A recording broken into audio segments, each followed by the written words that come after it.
আমরা girlfriend boyfriend মানি না। আছে নাকি এদিকে কারো? আছে আছে? না না, ওই যে কত বড় সাহস, হাত তোলা আবার যে একটা, এগুলার পুরা দেহটাই কলিজা। বিয়ের আগে প্রেম করা জায়েজ না হারাম?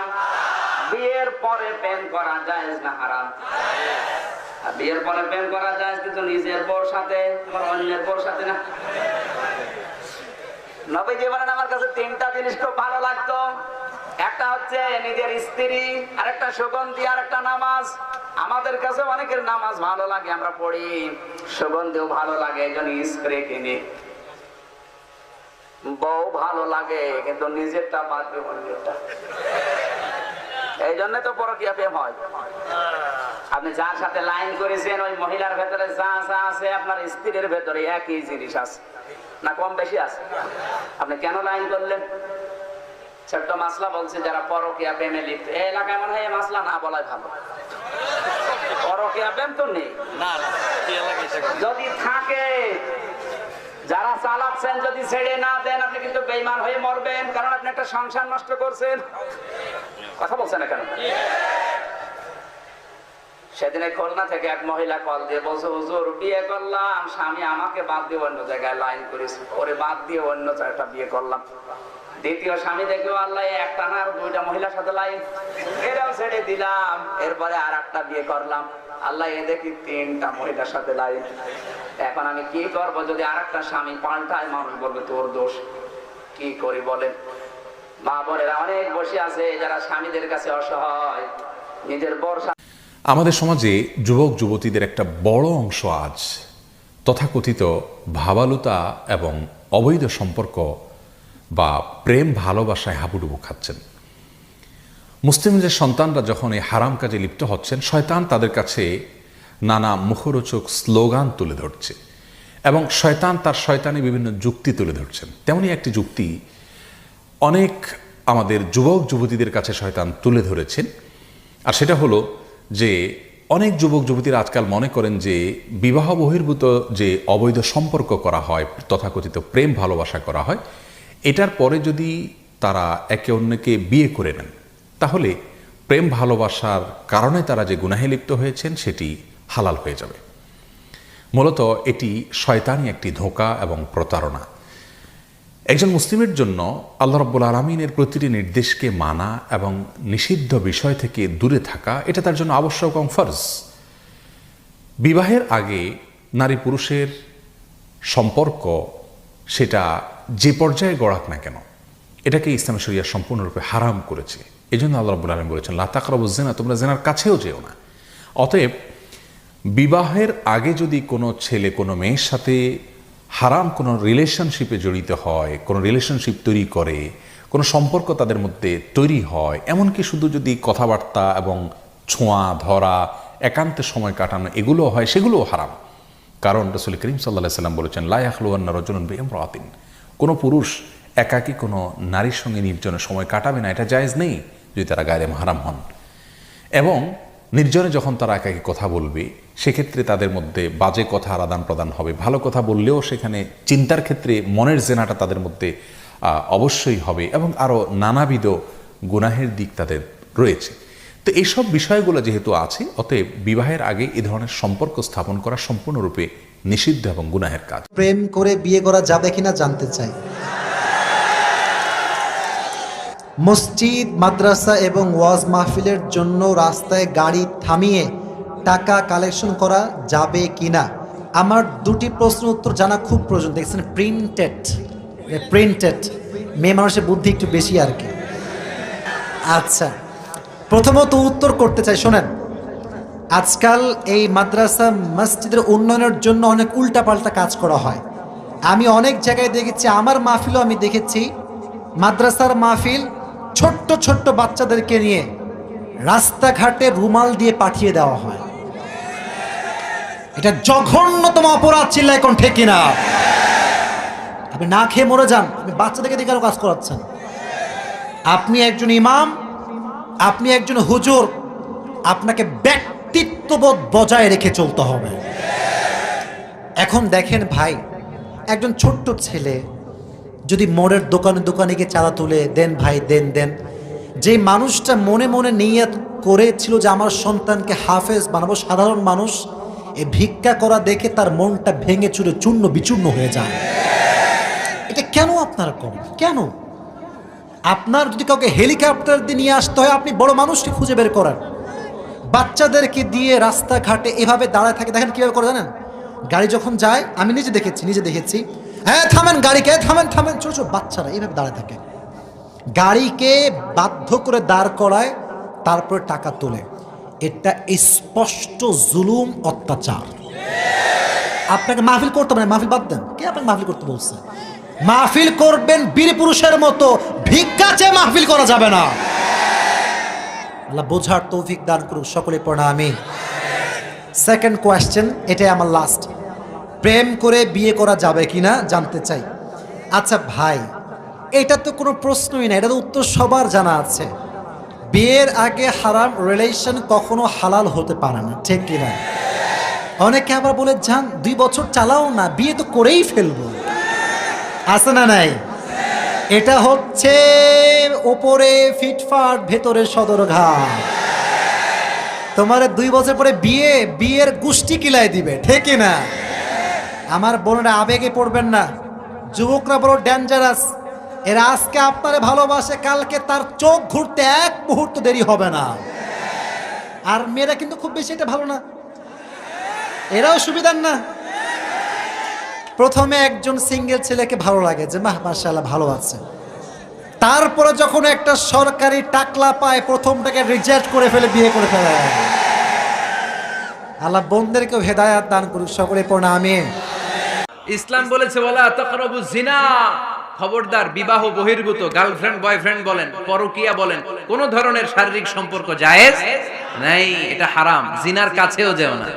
এখন আমরা বললাম আল্লাহ জিনার কাছেও যদি না যায় তাহলে যৌন চাহিদা মিটাবো কি করে? আল্লাহ বললেন জিনাকে হারাম করেছি, অল্টারনেটিভ বিয়ের জায়েজ করে দিয়েছি। আর নিকাহ মিন সুন্নতি ফামান রাগিবা আন সুন্নতি ফালাইসা মিন্নি, বিয়ে আমার সুন্নাহ, যে আমার সুন্নাতরে ভালোবাসে না সে আমার উম্মত হতে পারে না। এজন্য যুবক ভাইরা বিয়ে করবা, কি করবা? বিয়ের যে কোনো ভালো কাজ পৃথিবীতে হতে পারে। আমরা গার্লফ্রেন্ড বয়ফ্রেন্ড মানি না। আছে নাকি এদিকে কারো? আছে আছে না না, এই যে কত বড় সাহস, হাত তোলা আবার যে একটা, এগুলার পুরা দেহটাই কলিজা। আমার সামনে বসে হাত তুলতেছে, কে আমার আছে, দেখছেন পুরাটাই কলিজা এগুলো না।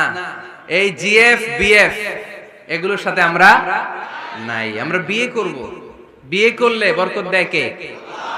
ছেলের বাপ মেয়ের বাপ সহজ করে দেন, সহজ করে দিবে। কালিয়ারা না,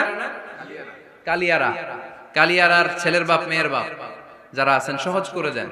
ছেলে যদি মেয়েকে পছন্দ করে, মেয়ে যদি ছেলেকে পছন্দ করে, ছেলে যদি নামাজি হয়, কর্মঠ হয়, মেয়ে যদি ভদ্র হয়, বাদ সাধবেন না, বিয়ে দিয়ে দেন। কারণ বিয়ের চেয়ে ভালো কাজ আর হতে পারে না। এই যে পোলাপনের গলার আওয়াজ বেড়ে গেছে এখন, মহা খুশি। এখন আজহারি হুজুর জিন্দাবাদ। এখন আর আমার বিরোধী কেউ নাই এই জায়গায়, সবাই হাত করে ফেলছি আমি, আগেও নাই, মাশাআল্লাহ। তো এই জন্য বিয়েটাকে সহজ করেন। খেয়াল করবেন, যেই সমাজে বিয়ে করা কঠিন ওই সমাজে জিনা করা সহজ, যেই সমাজে জিনা করা কঠিন ওই সমাজে বিয়ে করা সহজ, ঠিক কিনা? পুরো উল্টো। বাংলাদেশে কোনটা করা কঠিন? হ্যাঁ, বিয়ে করা কঠিন। বিয়েতে ফ্ল্যাট লাগবে, ছেলের গাড়ি লাগবে, নিজের পায়ে দাঁড়ানো লাগবে, 10 লাখ টাকা মোহরানা লাগবে। জিনার জন্য কি লাগবে? কিচ্ছু লাগবে না, টোনাটুনি রাজি, তুমি আমি রাজি। অবৈধ সম্পর্ক হতে আর কিছু লাগে না, চিল্লায় বলেন ঠিক কিনা? কিন্তু বিয়েতে অনেক কিছু লাগবে, এইটা ওইটা। ছেলেরা কই তুই নিজের পায়ে দাঁড়া, তুমিও নিজের পায়ে দাঁড়ায় দেখাবে, এই যে নিজের পায়ে দাঁড়াইছে।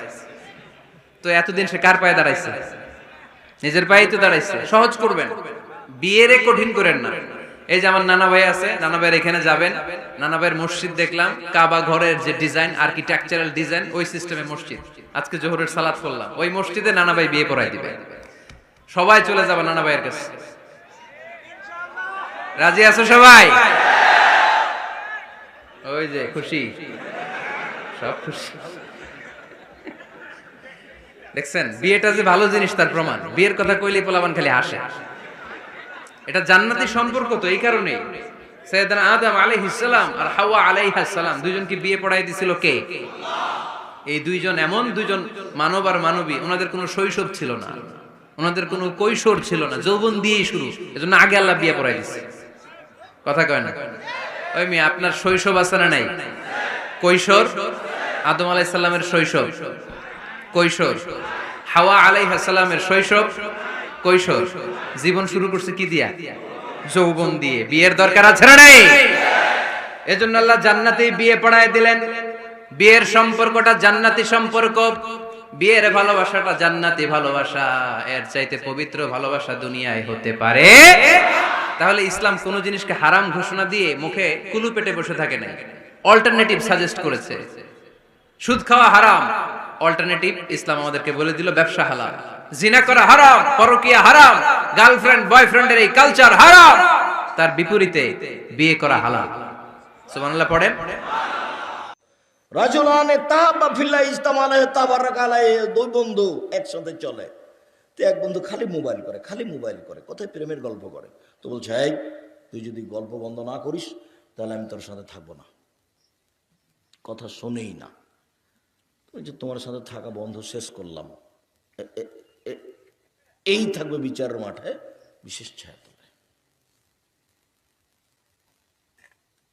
যারা এই ছেলে শোনো, তোমাকে বলছে, উপস্থিত বৈঠকের মুসলিম বোন আপনাকে বলছে, শোনেন, অন্যায় করেছেন, জেনা করেছেন, পাপ হয়েছে, অনেক গল্প প্রেমের করেছেন, আজকে একটা কথা শুনে যান, আজকে বন্ধ করে দেন। আল্লাহ তাআলা বলছেন, অনাহা নাফসা আনিল হাওয়া ফাইনাল জান্নাতা হিয়াল মাওয়া। মানুষ যদি নিজের অশ্লীল কাজকে ঠেকাতে পারে, আমি আল্লাহ তাকে জান্নাতুল মাওয়া দিয়ে দিলাম। পাপ ঠেকাতে পারে যে, আমি আল্লাহ তার জন্য জান্নাতুল মাওয়া রেডি করেছি। পাপ চলছলে যদি বন্ধ করে দিতে পারে, আমি আল্লাহ তার জন্য কি করে দিয়েছি? জান্নাতুল মাওয়া রেডি করেছি। ওয়ানাহা নাফসা আনিল হাওয়া ফাইনাল জান্নাতা হিয়াল মাওয়া। অশ্লীল কাজ থেকে নিজেকে ঠেকিয়ে দিয়েছে। তোমাকে বলে যাচ্ছি, জিন্দেগিতে আর কোনোদিনে মেয়ের সাথে কথা বলবো না। তোমার সাথে শয়তান আছে। আজকে কান ধরে তোবা করে যাচ্ছ, রাতে উঠে রাতে ঘুমাচ্ছ, রাতে 1টার সময় মোবাইলটা লক করে দিয়েছো। শয়তান কত ক্ষমতাশীল, লক করে শুয়েছ, একটু পরে আবার হাত খান ধীরে মোবাইলের কাছে চলে গেল, লকটা খুলে দিয়েছো, কথা এখন বলবা। এরকম পর্যায়ে চলে এসেছে, লাভ দিয়ে লেপটা একবারে উঠিয়ে ফেলে দিবা, লাভ দিয়ে উঠে বলবে নাউজুবিল্লাহি মিন যালিক, শয়তান চলে এসেছে। ঘর থেকে বের হয়ে তুমি মাটির উপরে পা এভাবে ডলে দিবা, তোর মুখে আমি লাথি মারি, তোর মুখে আমি থুথু দিলাম, শয়তান তুই চলে এসেছিস, তোর মুখে আমি লাথি দিলাম, নাউজুবিল্লাহি মিন যালিক। যেই যুবকগুলো আজকে হারাম রিলেশনশিপে আছো, আমার যেই বোনেরা হারাম রিলেশনশিপে আছেন, তাদের লাইফে আল্লাহ তাআলা এমন 3টি আযাব দিবেন, যে 3টি আযাব তার পুরো জীবনটাকে নষ্ট করে দিবে। নাউজুবিল্লাহ পড়া। আল্লাহ তাআলা যুবকদেরকে হেদায়েত দান করুক, পড়া আমিন। যদি কোনো যুবক একদম কান খাড়া করে শুনবেন, তোমরা যারা হারাম রিলেশনশিপে আছো, ফার্স্ট তোমার লাইফে যে আযাবটা আসবে, শোনো, প্রেমটা কি হালাল না হারাম? বিয়ের পূর্বে প্রেমটা হালাল না হারাম? তাহলে আমরা যখন হারাম রিলেশন করছি, আমরা কি আল্লাহর পক্ষে কাজ করছি না বিপক্ষে কাজ করছি? দেখো, তুমি যদি কোনো মেয়ের সঙ্গে হারাম রিলেশন করো, আর যদি আল্লাহ তাআলা তোমাকে তার নসিবে লিখে না রাখেন, তাকে তোমার নসিবে যদি আল্লাহ না লিখে রাখেন, আর যদি এটা ব্রেকআপের পর্যায়ে চলে যায়, যুবক, তোমার এই আলোময় জীবনে, তোমার এই সুন্দর জীবনে এমন এক কালো ঘন অন্ধকারচ্ছন্ন আমাবস্যার রাত আসবে, যা সুবহে সাদিক অসম্ভব হয়ে যাবে। তুমি ধ্বংসত্বের অতল গহ্বরে হারিয়ে যাবা, সুইসাইডও করতে পারো। তুমি কি যুবকরা সুইসাইড করে না আজকাল?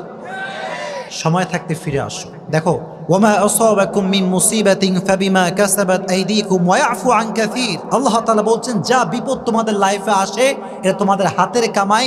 আল্লাহ সাথে সাথে কাউকে বিপদে ফেলায় না, ঠিক কি না? তুমি এখনই ফিরে আসো, রাজি আছো ইনশাআল্লাহ? 1 নাম্বার আযাব আসতে পারে তোমার লাইফে। 2 নাম্বার, যারা হারাম রিলেশনে আছে, হারাম সম্পর্কে জড়িয়ে আছে, তাদের লাইফে 2 নাম্বার যে আযাবটা আসবে, সেটি হচ্ছে এই আল্লাহ প্রদত্ত যে শান্তি হৃদয়ে ছিল, এই শান্তিটা হারিয়ে যাবে। হারামে আরাম এত আস্তে কেন জয়পুরহাটের মানুষ? হারামে হারামে শান্তি। দিন শেষে যেই ছেলেটা গাঁজাখোর, মদখোর, সিগারেট টানে, বিড়ি টানে, দিন শেষে কিন্তু সে অস্থিরতায় ভোগে, পাগলের মতো অস্থির হয়ে যায়। কারণ আল্লাহর থেকে যে দূরে, সে দুনিয়ার সমস্ত শান্তির থেকে দূরে, ঠিক কিনা বলেন? এজন্য আল্লাহর প্রদত্ত শান্তি যদি পেতে চাও, আজকে পরিপূর্ণ হারাম রিলেশন থেকে ফিরে আসবা। পারা যাবে ইনশাআল্লাহ? তাহলে 1 নাম্বার আযাব, ব্রেকআপ হলে পাগল হয়ে যাবা। 2 নাম্বার আযাব হচ্ছে মনের যেই প্রশান্তি, মনের যেই সুকুন, যে রাহাত, এটা হারায় যাবে। এজন্য কখনো হারাম রিলেশনশিপ করা যাবে। লাস্ট এটা বলে আমি তাফসীর শুরু করব ইনশাআল্লাহ।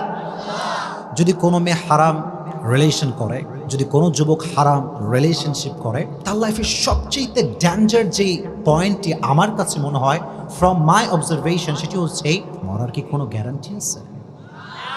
জয়পুরহাটের মানুষ আসতে কেন? Do you have any guarantee? এখন যে আসছেন বাসায় যে জীবিত ফিরে যাবেন, do you have any guarantee?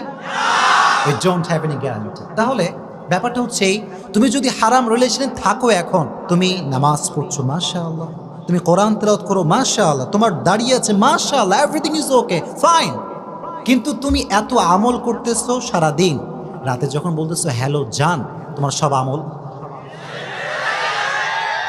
শেষ। এখন তুমি যদি মারা যাও এই অবস্থায়, সারা জীবন এত আমল করেছো, তেলাওয়াত করেছো, সাদকা করেছো, দান করেছো, যখন মারা যাবা আল্লাহর সামনে যখন দাঁড়াবা, দেখবা যে আমল নামা মে কুছ ভি নেই হ্যায়।